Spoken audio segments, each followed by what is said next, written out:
Welcome to Graceful Healing, a podcast to get straight talk about healing and living again. My name is Maureen Lake. I'm a holistic health coach, speaker, author, and thyroid disease fighter.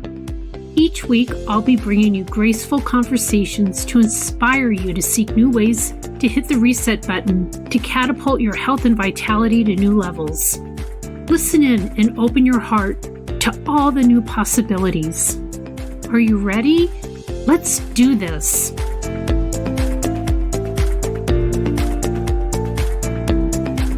Hello, everybody. I can't wait for you to meet my next guest, Brooke Smith. She's a mindful eating coach, and she actually teaches other people how to end their emotional eating and so much more. I'm so excited to listen to what you have to share, Brooke, because years ago, I had an eating disorder as well, and it's just so common and something that needs to be discussed openly. So I can't wait for you to share your story. Maureen, thank you so much for having me on the show. Oh, you bet. You're so right that eating disorders are so common. And beyond that, so many eating disorder behaviors have become almost socially acceptable. Mm-hmm. There are parts of wellness culture that even encourages this sort of intense restriction of food and self-punishment. You're right. So I agree. It's so important to shine a light on this, both as terms of it being a dark corner of wellness culture, but also that it's all optional and it is something that we can challenge. Right. So how did you get here? I mean, was there something in your own personal story that led you down the path to be a mindful eating coach now? In a way, I think everything in my life has led to this. I had an eating disorder. It started when I was a teenager. And I was in group therapy when I was in grad school. And I truly thought that I had recovered. I went through 15 years of my adult life saying real recovery is possible. Look at me. And then just a couple years ago, I had a significant relapse. And in going through that relapse, it really caused me to question everything that I knew about recovery and about my relationship with food. Oh, I bet. Was there something that occurred like in your life at that time that was like a trigger for your relapse or? So at the time, it was a culmination of a lot of stressful events. I had extended family visiting from out of town. It started as I was hoarding food and hiding it from my extended family. And then I started binging in secret when they weren't in the room. And then that escalated to binging and purging. Wow. Because I know for myself, I had an eating disorder as well, but I never binged and purged. I just basically starved myself. And the same thing, I would get so many compliments from people about, oh, look how thin she is. She looks so great. And that just kind of motivated me to even starve myself more. I mean, it's a crazy thing we do to ourselves. It really is, to try to get some kind of recognition. For me, that's a lot of what it was at the beginning, but it certainly had other deeper roots than that. But I just think it's such a problem. And for you to say that it's even in our health coaching, health realm as being touted as something like a positive thing. I'd love to hear more about that. Oh, absolutely. And I think when we look at eating disorder behaviors for what they are, it's so easy for everyone to agree this is dangerous. But then we look at things like, say, fasting and cleanses. Yeah. And these are, we convince ourselves that these things are healthy and that we're doing them for our wellness. But at the end of the day, what we're generally doing is starving ourselves. Yeah, it's true. Very true. But I think the other thing that's so harmful about it is the stress that we manage to create around our diets. I would never tell anyone to change the way they're eating if they are eating some vegetables and the way that they're eating doesn't cause them stress. We convince ourselves that just eating, one bite of a forbidden food is going to be detrimental to our health. And, the amount of time and energy that goes into reading nutrition labels and scouring the internet for advice about what superfoods we need to be putting into our smoothies, really takes away from so many other things in life. Yeah, and even just takes away from enjoying a meal. I mean, there's a lot of joyfulness that can occur when you're having dinner or anything with another person or even by yourself. That if you're so stressed all the time with every morsel you're putting in your mouth, you kind of lose out on that other part of socializing and spending that time together. So true. I know I used to have horrible anxiety around social situations where there would be food. Did you ever experience? Oh,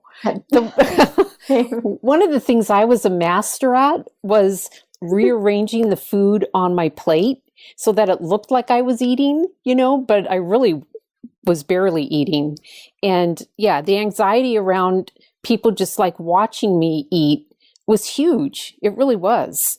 Because I was afraid they were going to find me out, that I really, like, I might take a bite or two, but in reality, I was, for the most part, just playing with my food so that it looked like I was eating.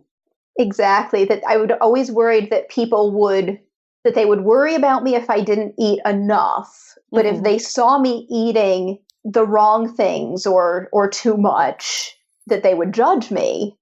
Yeah. I remember I used to just dread business dinners and really any situations that involved both food and people. That must have been really difficult if you had to, especially for your business, attend dinners, and that'd be really hard to manage for sure. And just the fact that it causes so much more anxiety probably compounds the whole eating piece of it too. Oh, absolutely. Yeah. So how do you, like, when people come to you because they are maybe an emotional eater or they need to break free of whatever their difficulty is, how do you go about coaching them?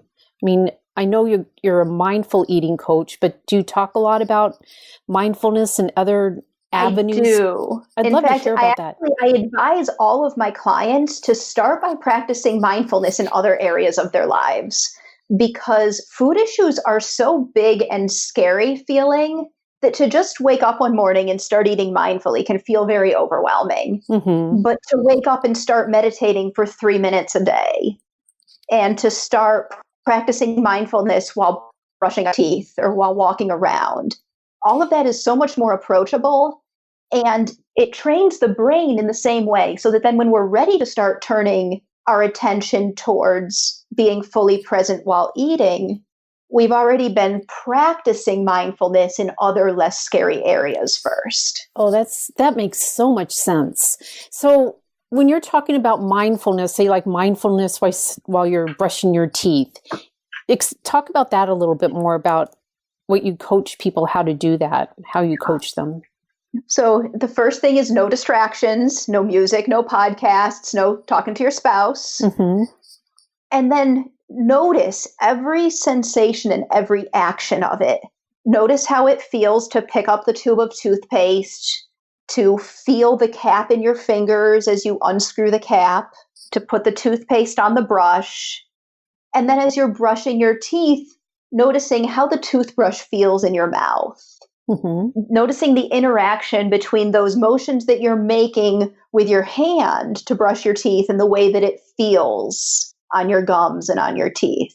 So to truly bring ourselves into the moment and into the experience of how it feels to be brushing our teeth this time today. Mm-hmm. That's such a great practice. Oh my gosh. So then when they get to where they're sitting down with their food, I mean, are you having people like chew an extra long amount of time so that, how does that work with the food piece of it? Yeah. So with the food piece, the first thing I emphasize is to know why you're eating. Are you experiencing physical hunger, or are you eating because of an uncomfortable feeling or emotion? Especially early in the process, I think it's important that we have full permission to eat even when we're not hungry, as long as we're aware of that's why we're doing it. Okay. Because once we really start to cultivate that awareness, we realize that eating when we're not hungry doesn't feel very good. And it's much easier to not do it once we realize that it doesn't feel good. Yeah. Then it's a really good self-reinforcing habit at this point where I didn't stop eating when I'm not hungry because somebody else told me to. I stopped eating when I'm not hungry because now that I know how it feels in my body to put food into it when I really don't want food, I have no desire to feel that way. So the goal is always to get to that point where you can make decisions about what to eat and when based on how it feels physically and how you want it to feel physically. Yeah, that totally makes sense. I know personally, I can be like out to dinner with somebody and I really need to stop and really reflect on this because I'm sure it's more anxiety driven, but sometimes I will overeat. I'll like totally clean my plate, and it has a lot to do with the situation that I am in with that person. Instead of really stopping and being mindful of the fact that, you know what, I'm full now. It's okay if I leave half my stuff on my plate and take it home in a box or whatever. But there's some situations I find myself in that I can't seem to get there. I just like clean the plate because I'm anxious, basically. Maureen, that is so common. And it is also the story of almost every business dinner I've ever been to. Is it? And it's the same. I found that was one of the last things to really get easier. Just like you said, I think it's because of the anxiety. Because once you start to feel uncomfortable in that situation, then eating just feels like the only solution. Yeah. Yep. But I think getting back to practicing mindfulness in general, once we recognize this is an uncomfortable situation and we're in it. We can't get out of it. Yeah. So let's just sit with the discomfort for a little while. And I love knowing that, I can still eat. You can still eat. You can always go back for another bite. But for just this moment, let's sit with the discomfort. Yeah, it's great. With some of your clients and stuff, I don't know if they're mainly women or men or both, but do they end up, because of their poor eating habits, whether they've have an eating disorder or emotional eating or whatever it might be, have they found themselves ill, like with an autoimmune disorder or some of the other things that can occur when your gut is so out of whack? So do you deal with that piece of it as well with your clients, just trying to heal from basically trashing your body by not eating correctly? The majority of my clients who find me identify as emotional eaters, and so for the most part haven't had that level of physical consequences yet. Having said that, I know I have IBS and I'm definitely still dealing with the impact of, as you put it, trashing my body. Because I know I've done that. I did that to myself as well. That's why I was curious. So yeah, I mean, what we eat and how we eat will really impact our entire system, bodily system, obviously. And yeah, it's just unfortunate that at the time when we're younger, you either didn't know enough or didn't realize what you're doing. And, over the years, it takes a beating and a toll for sure. It's so true. I know there are some days where I definitely feel like I am still healing from all of the both physical and psychological damage I've done over my life. Yeah. Yeah. But I think one of the reasons I always come back to mindfulness and mindful eating as part of that healing journey is that the awareness of how food feels in the body had such a profound impact on my ability to eat in a way that does support healing. Because the more aware we become of our bodies that we've been neglecting for so long, the more able we are to tune into the impact of our food choices on our body and make nourishing decisions from that place of self-love and wanting to feel good. So I'm assuming that from early on when you had all your years of therapy until like you had your trigger and all of a sudden things happened to you again, was the big piece that must have been missing was the mindfulness piece. Is that correct? Is that how you ended up getting into this exact field? That is exactly correct. Because, for 15 years, I was a nearly perfect dieter. I went from one very healthy diet to another. And superficially, I looked like I was doing everything perfectly in the name of wellness. Mm-hmm. And in reality, it turns out I had several nutrient deficiencies. I had iron deficiency anemia. My gut and everything on the gut-brain axis was just screaming for a change. And after my relapse, I think I realized that all of the foods that I had eliminated in the name of trying to heal my gut were leaving me in a position where I couldn't even really get enough nutrients. Oh, wow. And when I de-stressed about all of the things that I was eating, I learned that most of the things I had eliminated weren't actually causing any of my physical symptoms, but stress around them was causing my symptoms. Mm. What were some of the things that you eliminated? I'm just curious. I didn't eliminate all of these things at once, but over the course of that 15 years, I definitely eliminated meat, dairy, sugar, flour, at times whole grains, at times legumes. Mm-hmm. Basically, anything that wasn't a green vegetable has been eliminated at some point for some period of time. Oh, wow. Yeah, I know. I try really hard I know what some of my triggers are that set me off, but you have to be realistic too, as far as eating. And so I try to eat as much gluten-free as possible, but my whole life does not revolve around the fact that I have to be gluten-free. You know what I mean? I do. Yeah, you have to have some boundaries as far as living. That's exactly right. Yeah, because it gets so restrictive, and then, oh my gosh, it just kind of overflows into other areas of your life as well, and that's not good. That just adds more stress. It's true. And it's funny, I've finally gotten to a point where I recognize, there are a very small number of foods that I avoid because I know they make me ill. Mm-hmm. And there are several foods that I generally avoid for ethical reasons. Mm-hmm. But none of it causes me stress because I feel good about all of the decisions that I make every day. I never feel deprived. Yeah, that's so key. It really is. And I think ultimately, our motivations for eating what we eat are every bit as important as what we eat. Because if we're guided by our hearts and by our own feelings and our inner wisdom, if you will, we'll feel good about those decisions. Whereas when we cut out food groups because a book told us to, yeah, or because we read it on the internet, that's where we tend to set ourselves up for stress and angst down the line. Mm-hmm. It's fascinating. It's a wonderful way to look at food and in dieting in general. I hate that word diet, but it is what it is. But this gives like a whole new window into the possibilities of healing. It really does. I agree. There's some fascinating research, and I'll try to find it and send it to you so you have the link, but about the link between eating disorders and gut health.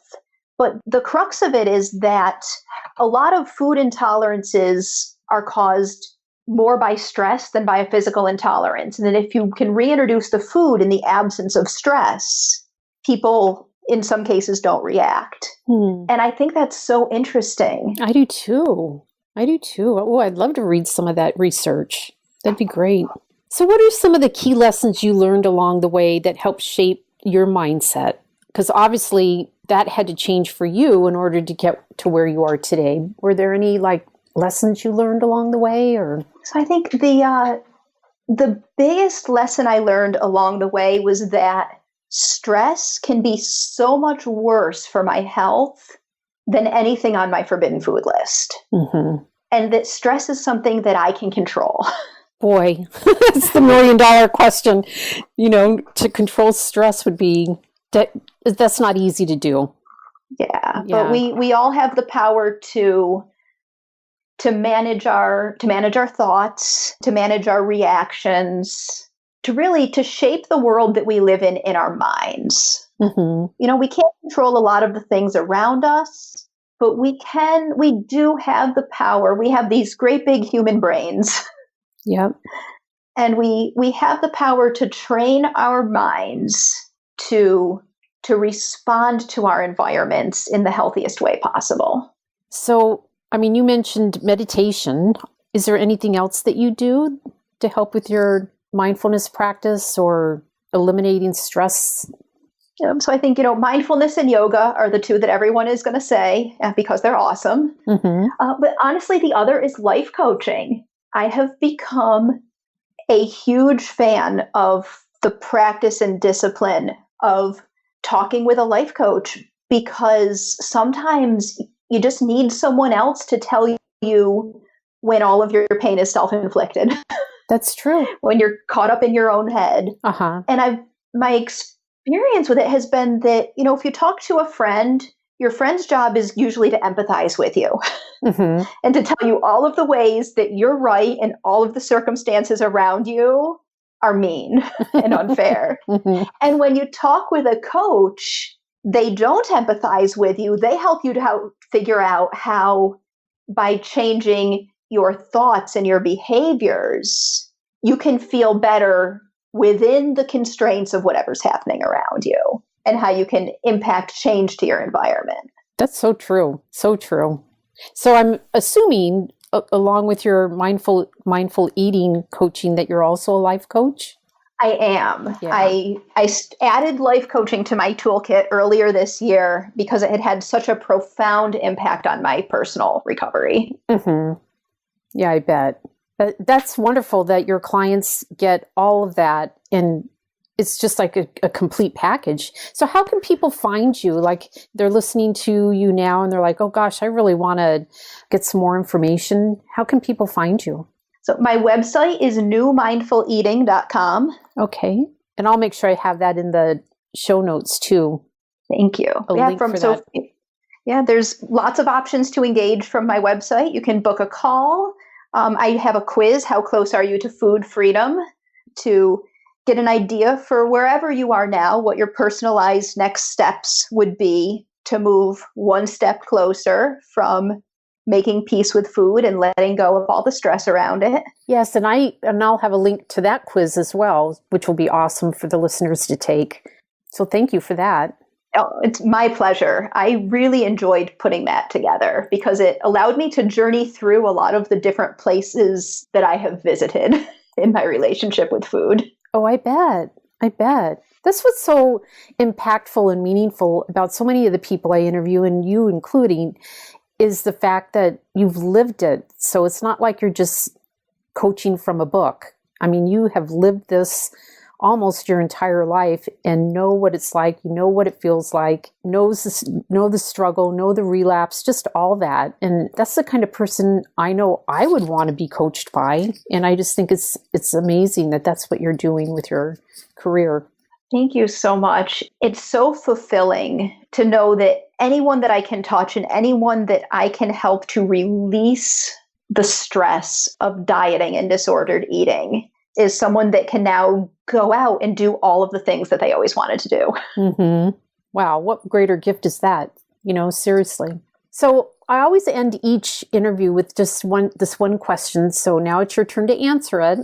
If you were to give one sentence of advice to your younger self, if you could go back in time, what would that little tidbit of advice be?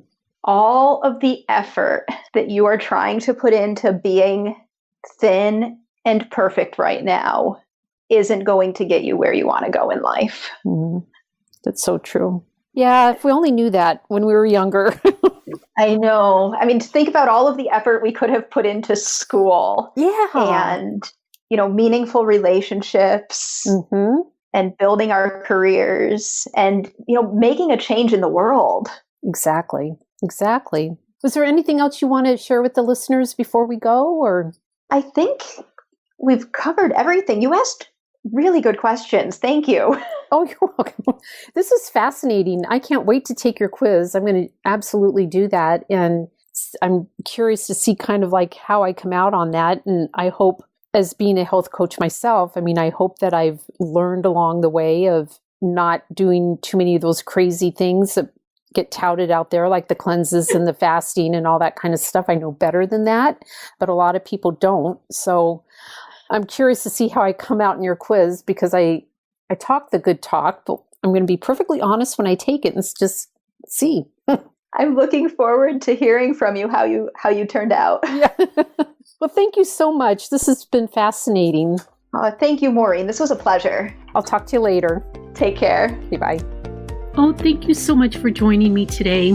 This episode is brought to you by my book, The Graceful Advocate, Taking Control of Your Life After a Diagnosis of Thyroid Disease. You can find it currently on Amazon. I love it because my friends call it a purse book.